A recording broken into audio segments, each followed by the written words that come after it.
نواب دلاور کو مہک پر قاتلانہ حملہ کروانا مہنگا پڑ جائے گا۔ اب شمشیر کے پاس نواب دلاور کے خلاف ٹھوس ثبوت جمع ہو جائیں گے۔ شمشیر نواب دلاور کے خلاف عدالت میں کیس کر دے گا اور یوں عدالت نواب دلاور کو پھانسی کی سزا سنا دے گی اور اس کے تمام گناہوں کی سزا اسے عدالت میں ہی مل جائے گی۔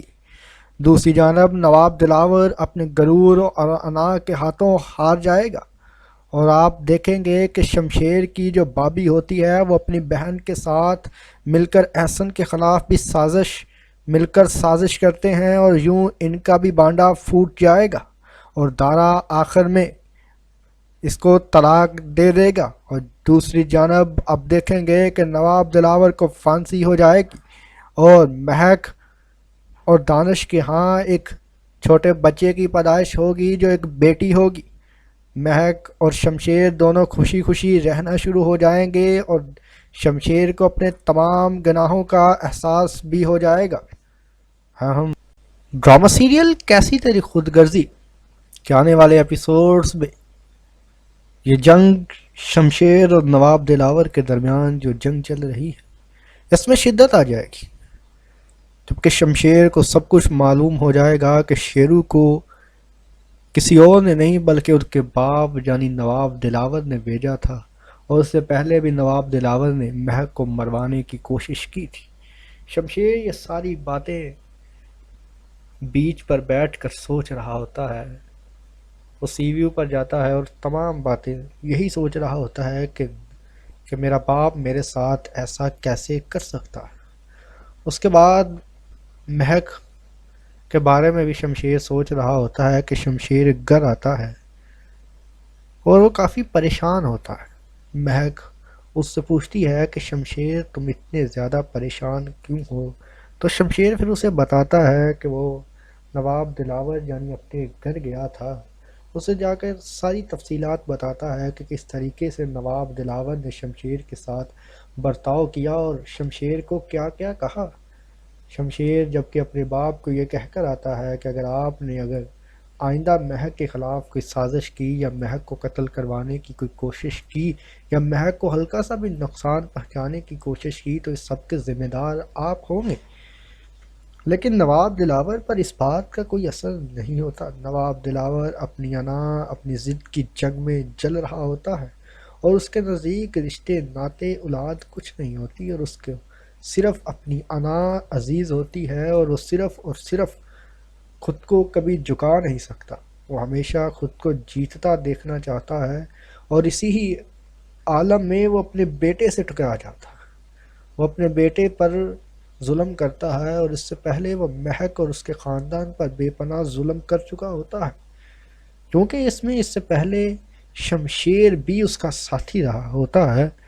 تو اب تھوڑا سا فرق یہ ہوگا کہ شمشیر اب علیحدہ ہو چکا ہے، اور باپ اور بیٹے کی لڑائی میں شمشیر کو فائدہ یہ ہوگا کہ شمشیر اپنے باپ کی تمام تر ویکنس سے جانتا ہوتا ہے، جبکہ جب شیرو ان کے گھر آتا ہے تو شیرو ساری حقیقت بتاتا ہے کہ کس طریقے سے نواب دلاور اس پر دباؤ ڈال رہا ہے کہ وہ مہک کو قتل کرے۔ شیرو کہتا ہے کہ میں مر تو سکتا ہوں لیکن ایسا نہیں کر سکتا۔ اب شیرو چونکہ وفادار تو ہوتا ہے لیکن وہ اس کا ضمیر جاگ جاتا ہے، وہ ظلم نہیں کرنا چاہتا، وہ چاہتا ہے کہ اب ظلم نہ کروں۔ جبکہ دارا نواب دلاور کے پاس جاتا ہے اور نواب دلاور سے جا کر پوچھتا ہے کہ نواب صاحب آپ میری بات سنیں۔ نواب صاحب دارا کو کہتے ہیں کہ اگر تم شمشیر کے بارے میں بات کرنے آئے ہو تو میرے پاس اس کے لیے کوئی وقت نہیں ہے۔ دارا کہتا ہے کہ ہاں میں شمشیر کے لیے ہی بات کرنے آیا ہوں، لیکن آپ میری ایک بات سنیں تو صحیح۔ دارا کہتا ہے کہ اگر سب کچھ ٹھیک ہو جائے تو آپ کو چاہیے کہ شمشیر کو معاف کر دے اور شمشیر کو گھر لے آئے۔ نواب دلاور کہتا میں تو تیار ہوں شمشیر کو معاف کرنے کے لیے، لیکن میری شرط یہ ہے کہ شمشیر مہک کو چھوڑ دے۔ جس پر دارا کہتا ہے کہ بابا صاحب آپ خود جانتے ہیں وہ کبھی نہیں چھوڑے گا۔ مہک سے وہ محبت کرتا ہے اور بے پناہ محبت کرتا ہے، وہ کبھی بھی اور کسی صورت بھی مہک کو نہیں چھوڑے گا۔ جس پر نواب دلاور کہتا ہے تو ٹھیک ہے، وہ نہ چھوڑے پھر اس کے لیے میرے گھر کے دروازے بند ہیں۔ جس پر نواب دلاور کہتا ہے کہ جس کو اس کی ماں کا جنازہ جسے کمزور نہیں کر پایا وہ کبھی کمزور نہیں ہوگا۔ دارا اپنے باپ کو سمجھانے کی کوشش کرتا، لگاتار وہ کوشش کر رہا ہے کہ کسی طریقے سے وہ منا لے۔ اس کے بعد شمشیر نواب دلاور کے پاس آتا ہے، نواب دلاور کو کہتا ہے کہ آپ جو کر رہے ہیں یہ غلط ہے۔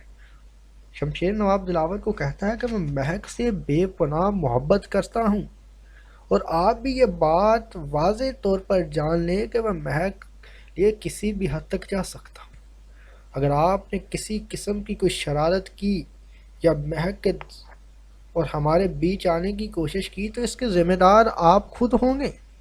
لیکن نواب دلاور ہے جو اپنی انا میں، اپنی ضد میں، اپنی جنگ میں، اپنے غرور میں، اپنی دولت میں اندھا ہو چکا ہے۔ اس کو نشہ ہے، اس کو طاقت کا نشہ ہے، اور وہ سمجھتا ہے کہ باقی سب لوگ بھیڑ بکریاں ہیں اور سب کو کچلنے کی کوشش کر رہے ہیں۔ اس کے بعد دوسری جانب مہک کی بہن ندا اور اس کا مہک کا باپ ندا کو سمجھانے کی کوشش کرتا ہے کہ بیٹا غلط فہمیاں پیدا نہیں کرتے، تم بھی میری بیٹی ہو، وہ بھی میری بیٹی ہے، تمہیں یہ بات سمجھنے کی ضرورت ہے کہ کوئی تمہارے حق پر ڈاکہ نہیں ڈال رہا، کسی صورت بھی تمہیں کچھ نہیں کرنا، تم جو کچھ مرضی کرو لیکن اپنی بہن کے بارے میں غلط فہمیاں اور برے خیالات ترک کر دو۔ وہ تمہاری بہن ہے اور تم اس کی بہن ہو، تم لوگوں کو دونوں کو آپس میں مل بانٹ کے اور پیار کے ساتھ رہنا چاہیے۔ اس کے بعد وہ کہتا ہے کہ امید ہے مجھے آئندہ تم سے کوئی شکایت نہیں ہوگی۔ جس کے بعد ندا بھی شرمندہ ہوتی ہے اور وہ کہتی ہے کہ میں کوشش کروں گی کہ آپ کو آئندہ کوئی شکایت کا موقع نہ دوں۔ ندا کچھ حد تک سمجھ آتی ہے کہ اب